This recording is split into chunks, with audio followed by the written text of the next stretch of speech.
IPL 18వ సీజన్లో Mumbai Indians పరాజయాల పరంపర కొనసాగుతుంది. తన పాత సాంప్రదాయాన్ని కొనసాగిస్తూ ఆరంభ మ్యాచ్ల్లో ఓడిపోవడం ముంబైకి ఎప్పుడు మనం చాలాసార్లు చూస్తూనే ఉన్నాం గత కొన్ని సీజన్లుగా.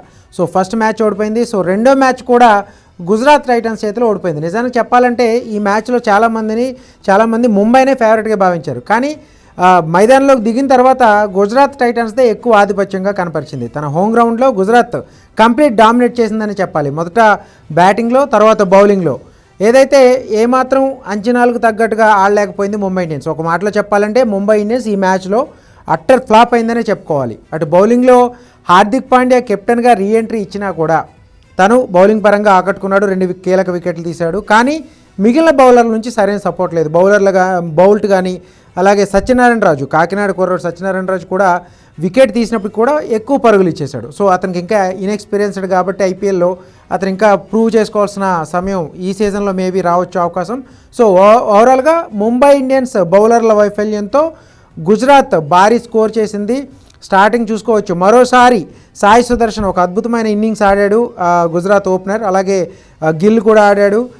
బట్లర్ కూడా ఒక కీలకమైన పార్ట్నర్షిప్స్ ఏదైతే మిగిలిన మిడిల్ ఆర్డర్లో బ్యాటర్లు విఫలమైనప్పటికీ కూడా ఆరంభంలోనే వీళ్ళు ఒక మంచి స్కోర్ ఇవ్వడం ఒక గుజరాత్ 196 పరుగులు చేయగలిగింది.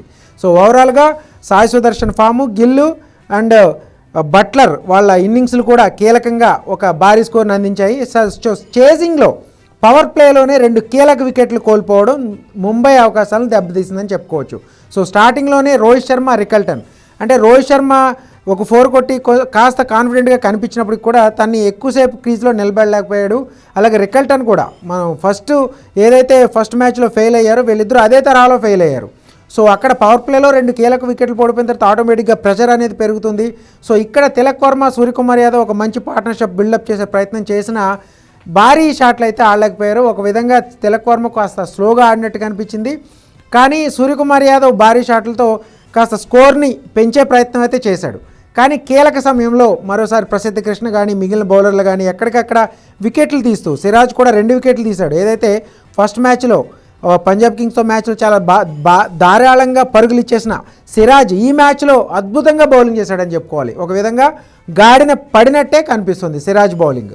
సో మిడిల్ ఓవర్లో ఏదైతే తిలక్ వర్మ అవుట్ అయిన తర్వాత సూర్యకుమార్ యాదవ్ కూడా ఒక దశలో ఒక హెల్మెట్కి ఒక భారీ బౌన్సర్ తగలడం, అక్కడి నుంచి అతను ఇబ్బంది పడుతూ ఆడడం, ఆ తర్వాత అవుట్ అయిపోవడం. సో తర్వాత హార్దిక్ పాండ్యా బ్యాటర్గా మాత్రం పూర్తిగా నిరాశపరిచాడని చెప్పాలి. 13 బాల్ 9 రన్స్ అతని స్థాయికి తగిన ప్రదర్శన ఏమాత్రం కాదని చెప్పుకోవచ్చు. సో అంటే సింగిల్స్కే తీస్తూ ఒకవైపు రన్ రేట్ భారీగా పెరిగిపోతుందన్న దశలో సింగిల్సే తీస్తూ అటువంటి హార్దిక్ పాండ్యా నుంచి ఇటువంటి బ్యాటింగ్ చాలామంది అమ్మాయిలు ఎక్స్పెక్ట్ చేయలేదు. సో ఆటోమేటిక్గా ప్రెషర్ అనేది పెరిగిపోయింది. అక్కడ నుంచి వికెట్లు చేజార్చుకుంటూ వచ్చింది ముంబై. సో 2-3 ఓవర్లు ఉండగానే ముంబై ఓటమి ఖరారైపోయింది. మొత్తం మీద ముంబై ఇండియన్స్ ఎప్పుడు కూడా స్టార్టింగ్లో వరుసగా మ్యాచ్లు ఓడిపోతూ వాళ్ళు టైటిల్ గెలిచిన సందర్భాలు కూడా చూసాం. మేబీ ఆ విధంగా ఓడిపోతున్నారేమో అని చెప్పేసి ముంబై అభిమానులు అనుకుంటున్నప్పటికీ గుజరాత్ టైటన్స్ మాత్రం ఈ సీజన్లో బోణీ కట్టింది. సో ఇక నెక్స్ట్ మ్యాచ్లకి ఒక కాన్ఫిడెంట్గా రెడీ అయ్యే పరిస్థితి అయితే గుజరాత్ టైటన్స్కి ఉందని చెప్పుకోవచ్చు.